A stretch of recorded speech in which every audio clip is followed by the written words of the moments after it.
കാലത്തിനൊപ്പം അഭിമാനത്തോടെ Sanju fashion, SBT junction, Sreekrishnapuram, Palakkad. Pookkottukavu പഞ്ചായത്തിൽ ward വിഭജനം അശാസ്ത്രീയമെന്ന ആരോപണവുമായി കോൺഗ്രസ്. കരട് വോട്ടർ പട്ടിക പ്രസിദ്ധീകരിച്ചപ്പോൾ പൂക്കോട്ടുകാവ് പഞ്ചായത്തിലെ വാർഡ് വിഭജനം തികച്ചും അശാസ്ത്രീയവും അപാകതകൾ നിറഞ്ഞതുമാണെന്ന ആരോപണവുമായി കോൺഗ്രസ് രംഗത്ത് വന്നു. അതിർത്തികളും മറ്റും പരിഗണിക്കാതെ അസ്വാഭാവിക രീതിയിലുള്ള വാർഡ് വിഭജനമാണ് നടന്നിട്ടുള്ളത്. പല വാർഡുകളിലും വാർഡിനോട് ചേർന്ന് കിടക്കുന്ന സ്ഥലങ്ങളെ ഒഴിവാക്കുകയും ദൂരെ കിടക്കുന്ന സ്ഥലങ്ങളെ വാർഡിൽ ഉൾപ്പെടുത്തിയിരിക്കുകയും ചെയ്തിരിക്കുന്നു. 5-6 വാർഡുകളിൽ 118ഓളം വീടുകൾ ഒരേ നമ്പർ ഉള്ളതായി കാണുന്നു.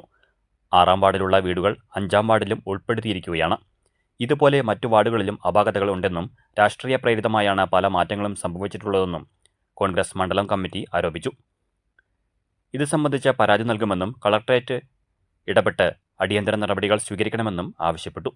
ആറാട്ടുകുളം നവീകരണവുമായി ബന്ധപ്പെട്ട അഴിമതിക്കെതിരായി വന്ന ഓംബുഡ്സ്മാൻ വിധി ഇനിയും നടപ്പാക്കിയിട്ടില്ലെന്നും പുനർനിർമ്മിക്കാൻ ഉത്തരവ് ഉണ്ടായിട്ടും പഞ്ചായത്ത് അധികൃതരുടെ അലംഭാവം തുടരുന്നതായും കോൺഗ്രസ് മണ്ഡലം പ്രസിഡന്റ് ഡോക്ടർ ജയകുമാർ, പഞ്ചായത്ത് അംഗം ശിവദാസൻ എന്നിവർ വാർത്താ സമ്മേളനത്തിൽ പറഞ്ഞു. ഒരു പ്രധാനപ്പെട്ട വിഷയം, പഞ്ചായത്തുകളിലൊക്കെ വാർഡ് വിഭജനം നടന്നുകൊണ്ടിരിക്കുകയാണ്. അപ്പോൾ അതിൻ്റെ ഭാഗമായി പൂക്കോട്ടുകാവ് പഞ്ചായത്തിൽ നടന്ന വാർഡ് വിഭജനത്തിൻ്റെ കരട് രേഖ 20-ാം തീയതിയോട് കൂടി കിട്ടിച്ചാലും 16-ാം തീയതി പറഞ്ഞ 20-ാം തീയതിയോടെ ആയി കിട്ടാൻ 20-ാം തീയതി കിട്ടിയെങ്കിലും അതിൻ്റെ ഒരു വിശദീകരണത്തിന് വേണ്ടി നമ്മൾ വിവരാവകാശ പ്രകാരം അസസ്മെൻറ്റ് രജിസ്റ്റർ എടുത്തു. ഓരോ വീടുകളുടെയും പട്ടിക എടുത്തപ്പോൾ അതിലൊരുപാട് പാളിച്ചകളാണ്. അതായത് പഞ്ചായത്തിലെ പല വാർഡുകളും പല രീതിയിൽ മുറിക്കപ്പെട്ടിരിക്കുകയാണ്.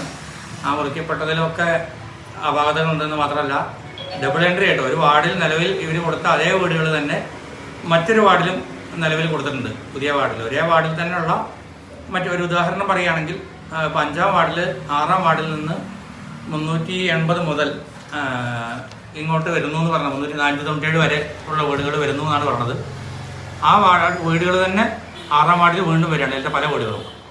അപ്പോൾ ഇതിനൊരു അശാസ്ത്രീയമായ രീതിയിലും തീരെ ശ്രദ്ധയില്ലാതെ രീതിയിലാണ് ഇപ്പോൾ ചെയ്തിട്ടുള്ളത്. ഈ ചെയ്തതുകൊണ്ട് നമുക്ക് വരുന്ന പ്രതിസന്ധി ഭയങ്കരമാണ്. കാരണം വലിയൊരു പാളിച്ചയാണ്. ഈ ഒരു പാളിച്ചയ്ക്ക് ഉടനെ പരിഹാരം കാണണം. അപ്പോൾ ഞങ്ങൾക്ക് ആവശ്യം, ഞങ്ങൾക്ക് ഒരു ദിവസം മാത്രമാണ് പരാതി നൽകാനുള്ളത്.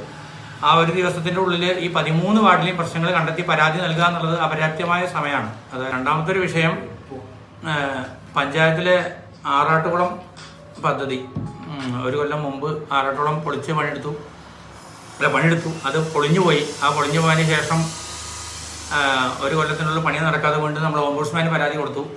ആ പരാതിയുടെ അടിസ്ഥാനത്തിൽ പഞ്ചായത്തിൻ്റെ അഴിമതി കണ്ടെത്തുകയും ആ കണ്ടെത്തിയതിൻ്റെ അടിസ്ഥാനത്തിൽ 5 ഡിസംബറിന് മുമ്പ് പണിയെടുക്കാമെന്ന് പറഞ്ഞാൽ ആ പണി ഇന്നും ആരംഭിച്ചിട്ടില്ല. അത് ഡിസംബർ 31 പറഞ്ഞിട്ടാണെങ്കിൽ അത് മുൻകൂട്ടി പറയുകയാണ്. കാരണം പഞ്ചായത്ത് ചെയ്യേണ്ട പണിയാണ്, തുടക്കം പോലും ഇട്ടിട്ടില്ല.